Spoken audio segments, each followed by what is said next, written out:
진도군 의신면 회동리.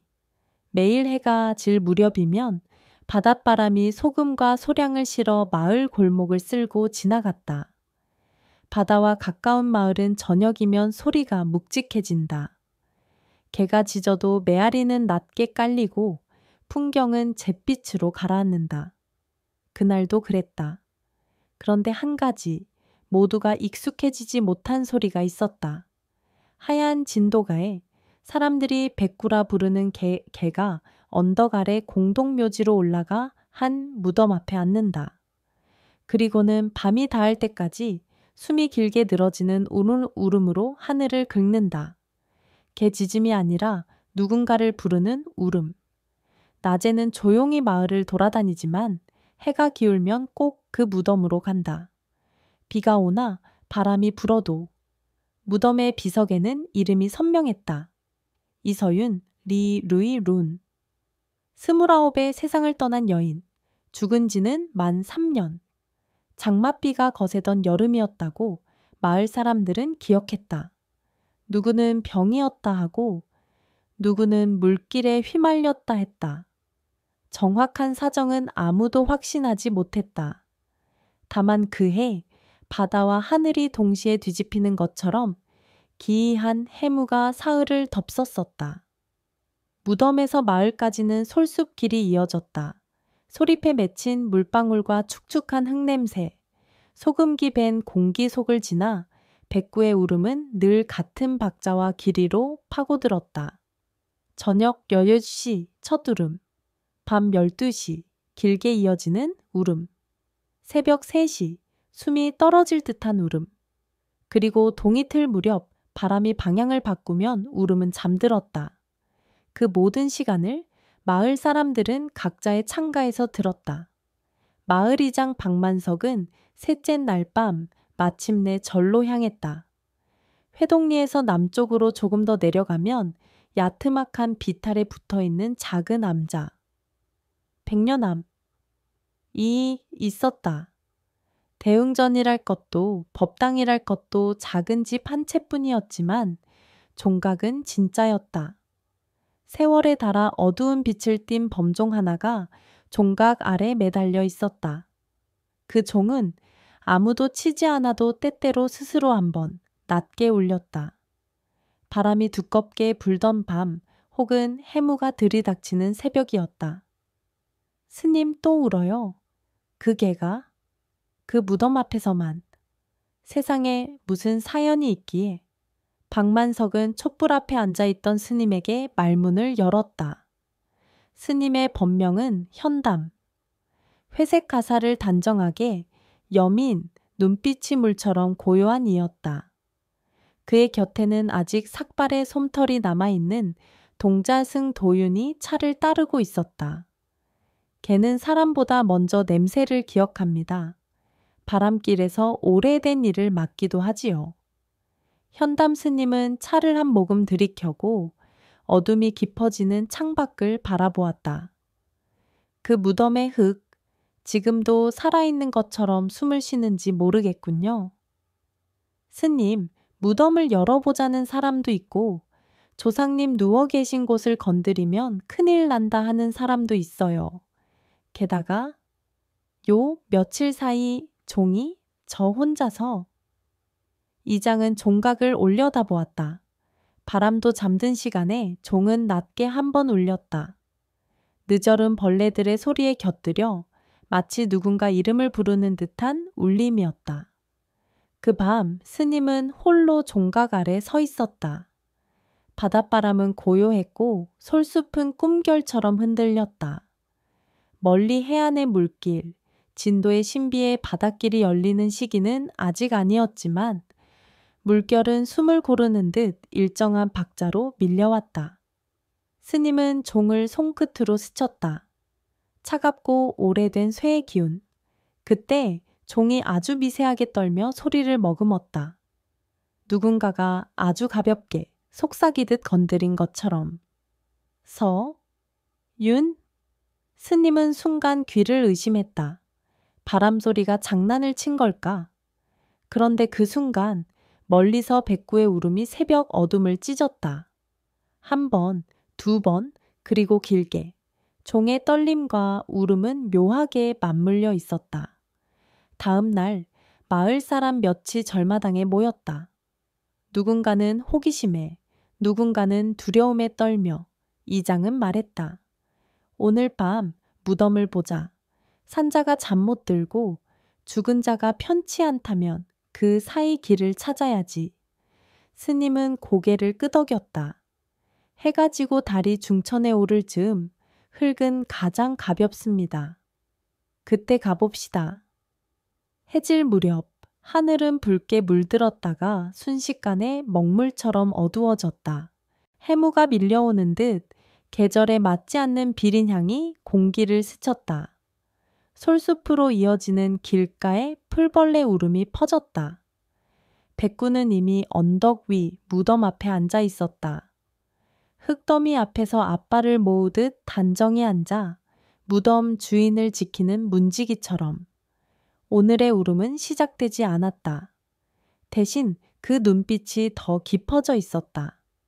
스님과 이장이 무덤 앞에 섰을 때 문득 도윤이 비명을 참듯 숨을 삼켰다. 무덤 땅 바로 옆, 마른 풀 사이로 길고 가느다란 검은 뱀이 미끄러지듯 지나가고 있었다. 뱀은 이들을 스쳐 지나 소리발에 사라졌다. 나쁜 징조입니까? 도윤이 물었다.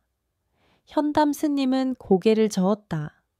징조는 늘 사람 마음이 만드는 것, 다만 지나가는 것은 지나가게 하라. 말끝에 스님의 눈길이 비석 아래 머물렀다. 비석 밑을 감도는 흙냄새가 낯설었다. 말 그대로 바닷가의 흙 냄새였다. 늪 같은 축축함과 소금기. 묘역은 산등성인데 어째서 바다의 숨이 올라오는가. 이장은 삽을 꺼내 들었다. 사람들은 둥그렇게 둘러섰다.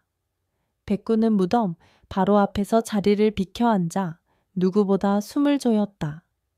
삼날이 흙을 파고들 때마다 촉촉한 소리가 났다. 흙은 생각보다 부드러웠다. 가끔씩 작은 조개 껍질 같은 것들이 삽 끝에 부딪혀 딸깍거렸다. 이 산에 무슨 조개가? 누군가 중얼거렸다. 스님은 흙덩이를 손바닥에 올려 조용히 만졌다. 흙 사이로 미세한 유백색 입자들이 흘러내렸다. 소금이었다. 한참을 파내려가자 흙 속에서 낡은 삼배천이 모습을 드러냈다. 관이 아니라 두툼하게 접어놓은 포대기 같았다. 이장은 손을 멈추고 스님을 바라보았다. 스님은 천천히 고개를 끄덕였다. 조심히 모서리부터. 도윤이 손전등을 비추었다. 빛이 닿은 천은 오래돼 바스러질 듯 했지만 한 곳은 유난히 단단하게 보였다. 마치 안쪽에서 무언가 모양을 밀고 있는 듯한 부푸름. 사람들의 숨이 동시에 멈췄다. 그때 종소리가 들렸다. 아주 멀리, 아주 낮게. 분명 절에서 들려오는 소리였다. 하지만 절에는 지금 아무도 종각에 서 있지 않았다. 그 울림이 솔숲을 타고 묘역까지 번져왔을 때 백구는 자리에서 일어나 무덤 가장자리로 옮겨 앉았다. 그리고 울지도 짖지도 않은 채 눈을 감고 귀를 세웠다. 마치 어떤 이름을 기다리는 몸짓으로. 현담 스님이 삼배의 매듭을 더듬어 풀기 시작했다. 매듭은 뜻밖의 단단하지 않았다. 누군가 바쁘게 묶고 급히 덮은 듯한 서툰 매무새. 매듭 하나가 풀릴 때마다 흙 속 김과 함께 바닷물 비린내가 더 짙어졌다. 무덤이 아니라 바다밑 같은 냄새요. 이장이 쉰 목소리로 말했다. 마지막 매듭을 스님이 만지려는 순간 도윤이 소리를 삼키듯 외쳤다. 스님, 잠깐만요. 천에 글씨가? 손전등 빛 아래 300구석에 번진 붉은 선들이 보였다. 피일까? 물감일까? 오래되어 알아보기 어려운 자국 사이로 세 글자가 떠올랐다. 박진, 바로 그때였다. 백구가 갑자기 낮게 울음소리를 냈다. 이번에는 길지도 애달프지도 않았다. 짧고 단단하게 마치 신호처럼. 그리고 종소리가 한 번 더 가까이서 울렸다. 현담 스님은 숨을 고르고 마지막 매듭을 잡아당겼다. 차가운 밤 공기 속에서 천은 서늘하게 풀렸다. 천이 열리는 틈으로 스친 한 줄기 바람에 소립들이 동시에 뒤집혔다. 사람들의 등줄기를 훑은 싸늘한 기운, 그리고 그 순간 모두가 들었다. 땅 아래에서 아주 어린아이가 한 번 기침하는 소리처럼 아주 작고 습한 소리. 누가? 거기 있나? 땅 속에서 새어나온 그 작은 소리는 젖은 공기 속에서 금세 사라졌다. 모두가 숨을 멈춘 채 서로의 얼굴만 바라보았다. 도윤이 먼저 정신을 차리고 손전등을 조금 더 낮췄다. 현담 스님은 마지막 매듭을 풀며 바스러지지 않도록 삼배를 양손으로 받쳐들었다.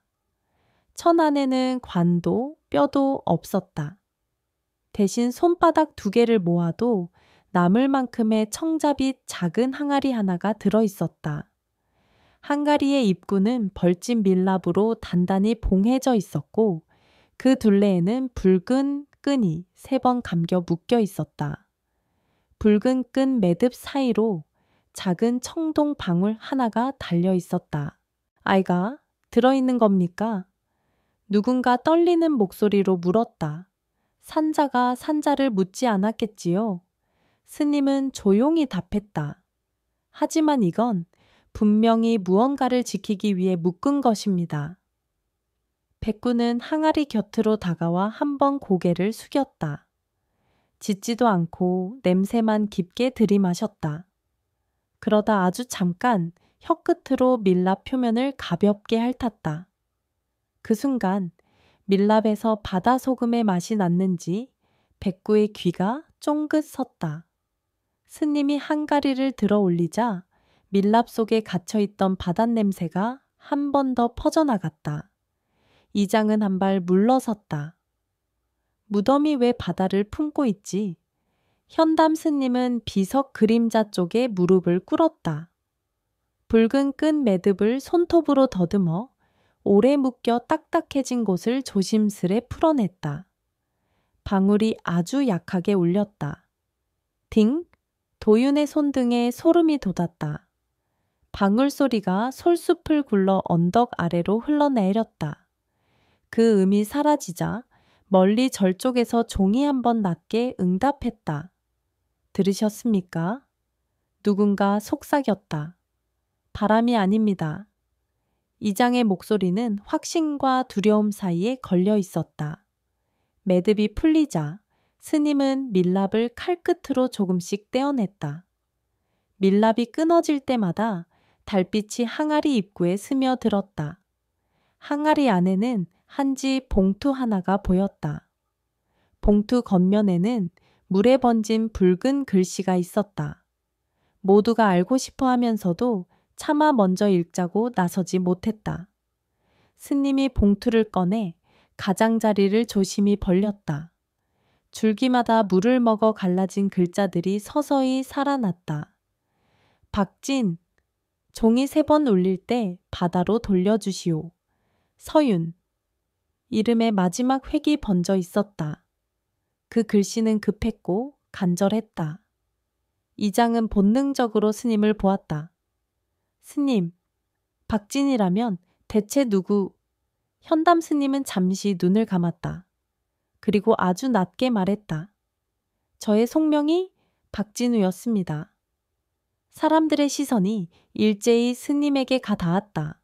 도윤의 눈이 커졌다. 스님은 담담하게 덧붙였다. 출가하기 전의 이름입니다. 이 마을에서 멀지 않은 곳에서 바다의 일을 하던 때가 있었지요. 서윤, 그 이름을 저는 알고 있습니다. 바람이 솔숲을 쓸고 지나갔다. 달이 구름 뒤로 숨자 묘역은 더 어두워졌다. 누군가가 조심스레 물었다. 스님, 그 여인을 아시는 겁니까? 새해 전 장맛비가 여름을 뒤집던 날 어민들의 배가 한꺼번에 돌아오지 못했습니다.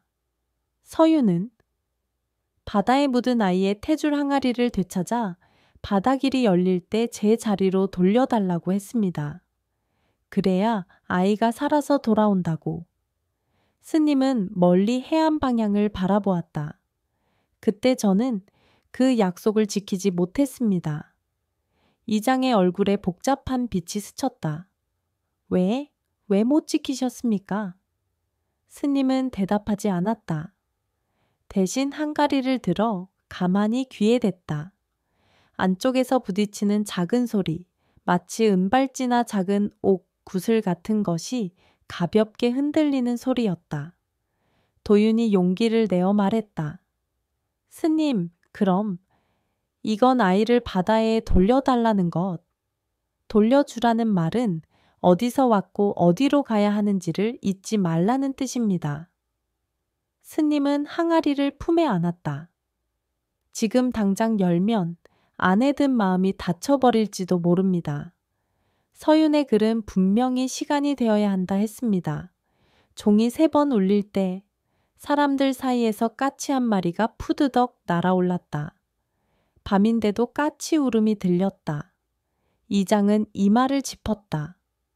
3번이면 방금 절에서 1번 울렸고 아까 방울이 1번 울렸으니 그건 아닌가? 현담 스님이 고개를 저었다. 사람이 편한 셈법으로 셀 수 있는 것이 아닙니다. 스님의 눈빛이 묘역 아래 어둠으로 떨어졌다. 그때 절 쪽에서 2번째 종소리가 더 깊고 무겁게 울려왔다. 땅이 함께 떨리는 듯한 울림. 모두가 저절로 머리를 들었다.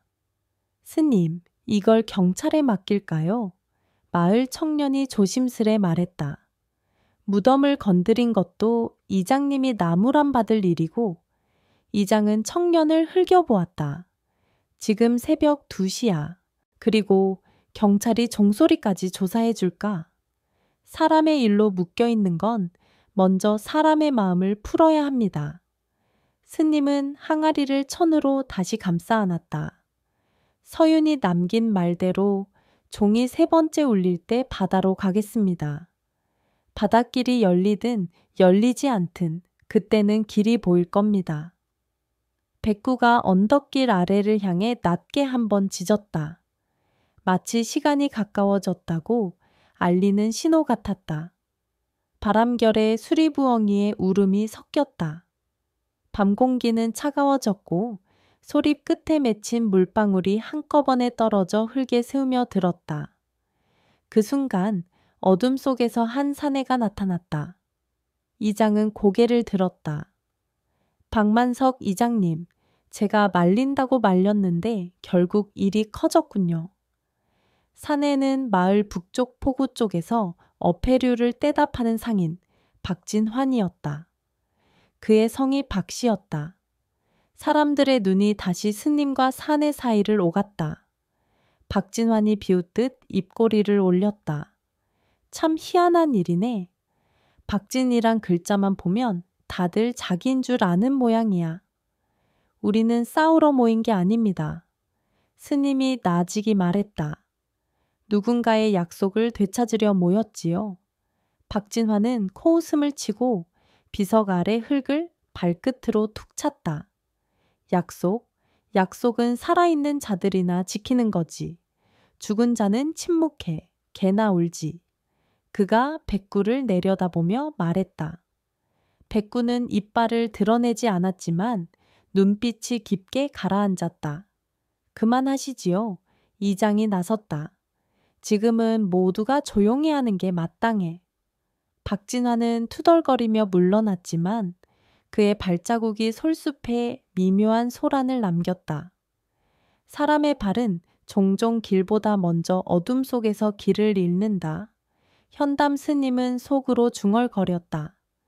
시간은 천천히 흘렀다. 새벽 3시 무렵 해무가 들이닥치듯 솔숲에 짙은 안개가 끼기 시작했다. 안개는 산에서 바다로 내려가면서 오히려 길을 그려냈듯 포개졌다.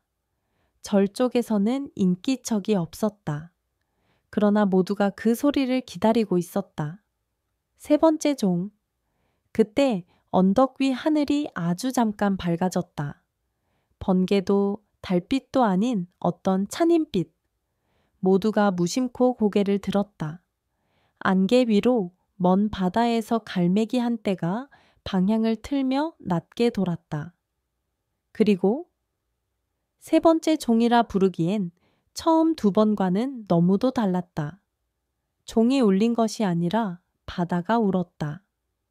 그러나 그 울림은 곧바로 범종의 깊은 음색으로 바뀌어 산과 바다 사이를 이어 붙였다. 현담 스님이 자리에서 천천히 일어났다. 갑시다. 백구가 가장 먼저 뛰었다. 언덕길을 내려 솔숲을 가르고 마을의 돌담 사이를 지나 곧장 해안으로. 사람들은 뒤를 따랐다. 해변에 다다르자 믿을 수 없는 광경이 펼쳐졌다. 진도의 바닷길이 계절도 시각도 무시한 채 어둠 속에서 길게 열리고 있었다.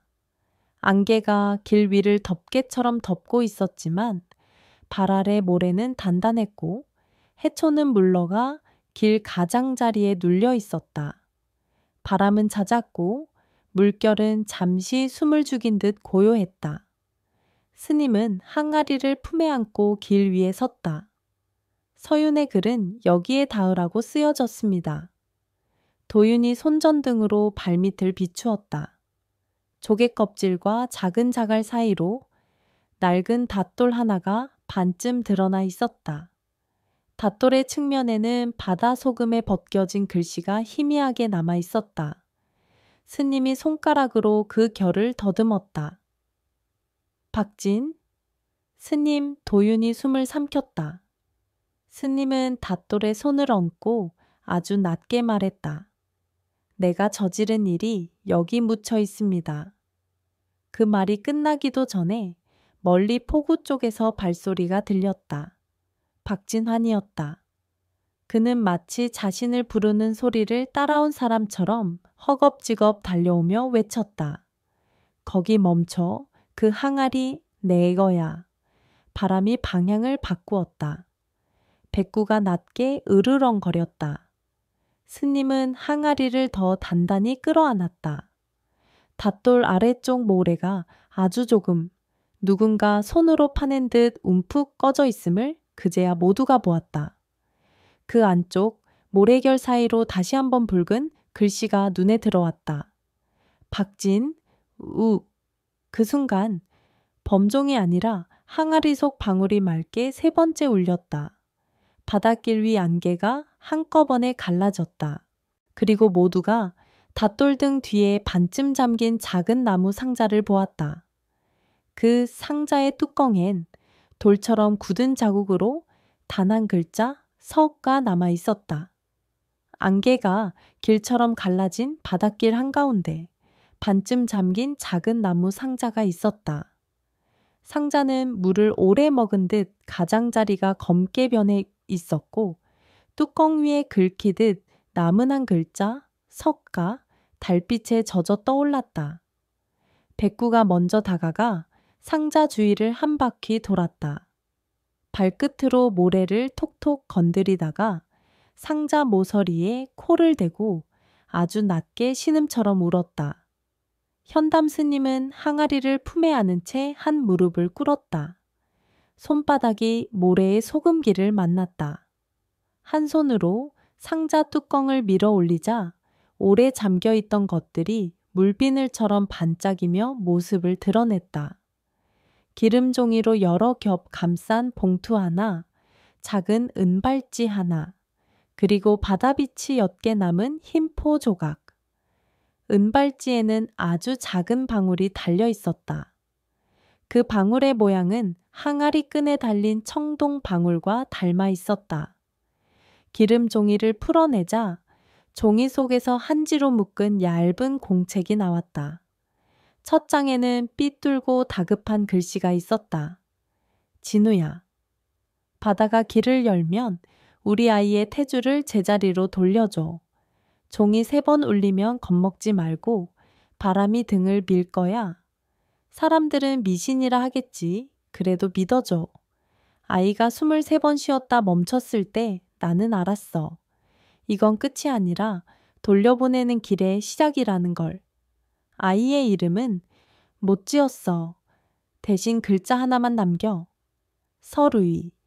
우리에게도 바다에게도 복이 오길 바라며. 서윤 현담 스님의 목젖이 작게 흔들렸다. 종이에서 나는 오래된 소금 냄새가 장마 뒤 남도의 골목길 냄새와 겹쳤다. 스님은 눈을 감고 아주 낮게 중얼거렸다.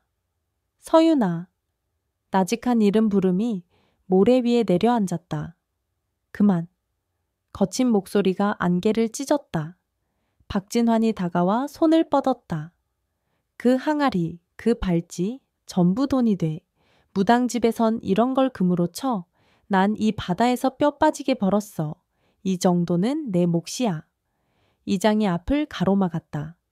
진환아, 그건 망자의 약속과 아이의 숨이야.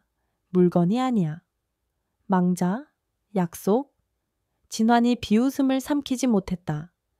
약속은 살아있는 자들이나 어길 수 있는 사치야. 죽은 자는 묵묵부답이니까. 백구가 그 순간 이빨을 드러내며 낮게 으르렁거렸다. 파도가 아주 조금 살아나 모래 끝을 적셨다. 멀리 솔숲에서 수리부엉이 한 번 울고 바다 위로 노랑부리 백로. 한 마리가 흰 칼날처럼 미끄러졌다. 현담 스님은 조용히 항아리를 가슴께에서 내렸다. 붉은 끈을 풀고 굳은 밀랍을 천천히 떼어냈다. 밀랍이 부서지는 소리, 가늘고 마른 빛처럼 가 안개 속에 젖어 사라졌다. 항아리 입구를 열자 안쪽에서 은방굴의 맑은 소리가 물속에서 솟구치는 거품처럼 탁 터졌다. 딩! 안 돼! 진환이 몸을 날렸다. 그의 발목이 물먹은 해죄 미끄러졌다. 사람들의 외마디 비명. 진환의 몸이 측면으로 기울며 바닷길 가장자리의 깊은 골짜기로 빠져들었다. 물은 아직 고요했으나 그 깊은 골은 검푸른 힘을 숨기고 있었다. 현담 스님이 망설임 없이 뛰어들었다. 도윤, 밧줄. 도윤은 허리끈을 벗어 모래 위 작은 닷돌에 메고 내던졌다. 이장은 끝을 잡아 되감았다. 백구가 먼저 물을 가르며 진환 쪽으로 헤엄쳤다. 진환이 허우적대며 숨을 삼키는 소리가 들렸다. 바닷길로 열렸던 물이 서서히 숨을 들이키기 시작하던 바로 그때였다. 파란 물이 발목을 감싸며 뒤로 땡겨갔다. 스님은 진환의 어깨를 잡아 올렸다. 그의 눈빛은 잠깐 오래전 폭풍우 속 소년의 눈빛과 겹쳤다. 나는 그날 너를 놔두고 도망쳤지. 바다만 무서운 줄 알았는데 사실은 나 자신의 죄가 더 무서웠다. 스님은 숨을 깊게 들이쉬고 한 손으로 밧줄을 움켜쥐었다. 이장과 사람들이 맞잡아 당겼다. 백구가 진환의 팔꿈치를 이로 살짝 물어 방향을 잡아줬다. 3번, 4번. 숨이 찢어지는 시간의 끝에서 진환의 몸이 모래 위로 나뒹굴었다.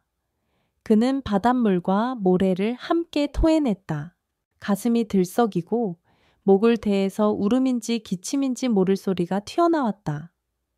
왜 날 구했어? 진환의 목소리는 모래처럼 거칠었다. 현담 스님은 젖은 소매를 짜며 답했다. 살아있는 자의 약속부터 지키기 위해서지. 그 말은 바람에 실려 닷도래가 닿았다. 그 순간 멀리 절 쪽에서 아무도 치지 않은 범종이 아주 낮게 울었다. 첫 울림보다 깊고 두 번째 울림보다 따뜻한 음이었다. 바다는 잠시 멈춰 그 울림을 들었다. 스님은 다시 항아리를 들었다. 안쪽에는 정갈하게 말린 테줄과 함께 작은 은방울 발찌가 들어있었다. 발찌 안쪽에는 미세하게 새긴 글자 하나 서가 있었다. 스님은 그 발찌를 흰 포 위에 올려놓았다. 그리고 닷돌 옆 모래를 손바닥으로 고르고 항아리를 양손으로 받쳐 바다 쪽으로 천천히 내렸다. 발밑 모래가 아주 조금 내려앉았다. 물속에서 방울 소리가 다시 한번, 이번에는 더 멀리서 울렸다. 딩, 기, 딩, 딩, 3번. 그리고 고요. 안개가 서서히 물러났다. 모래 위에 파도의 입김이 형광처럼 엷게 빛을 남겼다. 하늘은 가장자리부터 새벽의 색으로 바뀌었다. 구름이 호랑이 무늬처럼 길게 늘어져 동쪽을 향해 열렸다. 갈매기 떼가 모래 위를 한번 훑고 지나갔다. 백구가 조용히 허리를 펴고 상자를 향해 2번 아주 짧게 짖었다. 더 이상 길게 우는 소리는 나오지 않았다. 서윤의 무덤은 바다였구나. 도윤이 운걸거리듯 말했다. 현담 스님이 고개를 끄덕였다. 우리는 산에 무덤을 세웠지만 바다는 이미 먼저 무덤을 세웠지. 그리고 지금 우리는 그 무덤에 문패를 달아준 셈이야. 그는 닷돌을 쓰다듬었다. 표면에 다른 글씨 사이 어렴풋이 남은 2 글자 박진, 이 물기 속에서 번져 보였다. 스님은 손가락으로 그 위를 덮어 모랫물을 고르게 발랐다. 마치 오래된 이름을 덮어주는 의식처럼. 박진화는 한참을 모래 위에 앉아 기침만 했다. 그러다 고개를 떨어뜨리고 낮게 말했다. 난 서윤이 그날 나를 막으려고 바닷길에 나선 걸 알았어. 그 상자를, 그 발찌를 팔 생각이었지. 미친 짓이었다. 근데 널 보니 그날 도망친 건 나만이 아니었구나. 현담 스님은 진환의 어깨에 잠깐 손을 얹었다. 우리는 다 도망친다. 바다에서, 사람에게서, 자기에게서. 중요한 건 도망친 자리를 되돌아오는 것이야. 이장이 옆에서 작게 중얼거렸다. 오늘을 적어야겠다. 바다가 다시 사람 편이 된 날이라고. 햇빛이 물끝에 태 닿자 솔깊은 이슬을 털어냈다. 길이었던 바다는 천천히 다시 물이 되었고 모래 위에 남은 발자국들은 물결에 따라 하나둘 지워졌다. 백구는 상자 주위를 마지막으로 한 번 돌더니 방향을 틀어 언덕을 향했다. 사람들은 그 뒤를 조용히 따랐다. 마을로 올라오는 돌담길에 장독대 사이로 김이 났다. 누군가 새벽 국물을 올리는 냄새가 골목을 감쌌다. 해가 완전히 떠오른 뒤 사람들은 서윤의 비석 앞에 흰 국화를 놓았다. 비석 아래 흙은 더 이상 바다 냄새를 진하게 뿜지 않았다. 대신 햇빛에 데워진 흙 냄새, 고요하고 따뜻한 냄새가 피어올랐다. 백구는 비석 옆에서 조용히 웅크려 눈을 감았다. 이전의 울음은 돌아오지 않았다. 저녁이 되어도 밤이 되어도 그 개는 더 이상 길게 울지 않았다.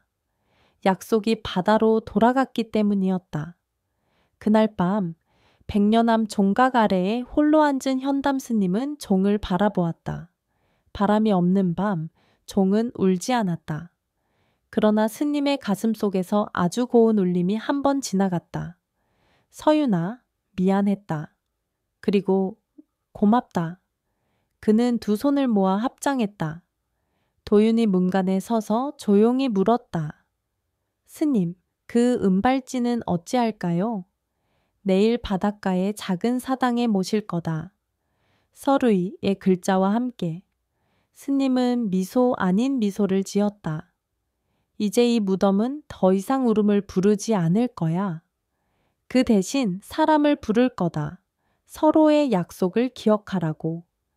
그 말이 끝나자 멀리서 개 한 마리가 짧게 2번 짖었다. 그리고 남도 밤하늘은 유난히 투명했다. 별들이 호랑나비처럼 흩어져 새벽으로 날아가고 있었다.